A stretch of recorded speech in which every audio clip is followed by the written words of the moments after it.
Hey, Glencoe fans. Today, between the spokes, we have our rider, Mike Sherer, who rides for Optum Pro, Kelly Benefits cycling team. And Mike, thanks for joining us today. Yeah, thanks for having me. We're excited to have you in Glencoe June 2nd, and thanks for taking the time to do the interview. We understand that you're in Iowa right now.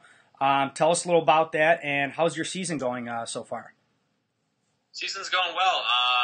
I've been racing quite a bit internationally. A couple weeks ago, I was over in Korea doing Tour of Korea, and then I got back to Colorado for a few days, and then I was off to Tour of Guatemala, which I just got back in the States on Monday. So I just drove back all day yesterday to Iowa, and I'm going to do some races here, the Memorial Day races like Snake Alley, Burlington Road Race, and Mellon City, some races I've done in the past when I was an amateur. So I'm pretty excited to come back here and race these races as a professional and see where my fitness stands up with guys I used to race with. Now, you mentioning riding a lot internationally. How's that experience been going for you so far? It's been great. It's definitely tough on the body with traveling, in different time zones and whatnot. But the fitness I've gained out of those trips is phenomenal. Pushing yourself in and out for the team is, I've learned a lot, and, it's a great experience because it's just a great experience learning the racing styles over in Asia and South America. It's taught me quite a bit. Now, the racing styles, and also kind of maybe getting into the different tracks over there. How do you compare the race tracks, the race courses from here in the U.S. to those internationally? Definitely in the U.S. we do a lot more criteriums, just because I think we struggle. It's hard to close off big highways here. I think that I'm not sure exactly why that is, but I think regulations are stricter here, and it's hard to get support from towns usually, which is easier to shut down a couple streets for a criterium. Overseas, the road racing is much more embraced, and I think it's easier for the countries to get road closures for the bigger races. That's great. And, shifting gears back here into the U.S., let's talk about, the team that you're riding for. How did you get started with them, and what are they all about? Optum Pro Cycling with last year, Optum Pro Cycling presented by Kelly Benefits. Last year was Kelly Benefits presented by Optum. So Optum stepped up this year to being the title sponsor, and Kelly stepped down. This is my second year on the team. It's an amazing program. We're really trying to grow the team this year. We now have a women's team, and we're also going to have a cyclocross team this fall, which I'll be a part of. It's just a great group of guys. We really focus on working together as a team and, getting as many good results as we can. Well, we're excited to have you guys coming to Glencoe and, getting to talk about Glencoe a little bit. You're a local guy. You're from the area. Tell us a little bit about what you know about Glencoe. You raced here in 2010. You won the Cat 1. And just talk to us also about, moving up from a Cat 1 to the Pro. My dad lives in Glencoe, just a few blocks from the course. I originally grew up in Winnetka, so not far away. So it's pretty cool having a race that's so close to home. I've done the Glencoe race, I think, 4 years now.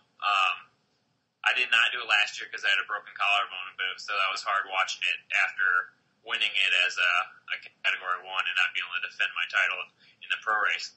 But it's an amazing race, and I love the crowds that come out for it. And it's pretty cool having a race on the North Shore, and now having also the Lake Bluff race is pretty cool. It's sad that the Evanston race is going to be gone, but I'm pretty excited to be back for the Glencoe race just because it's so close to home, and I get to race in front of my friends and my family. And talk a little bit about maybe the just the course itself. As probably a lot of people know, and one of the toughest parts of that course is gonna be that hill. Yeah, it's definitely a tight, demanding course because of how tight the roads are. Positioning plays a huge role in the course. And also you have to go up that hill every single time. It can be windy on that home stretch, which can break it up as well.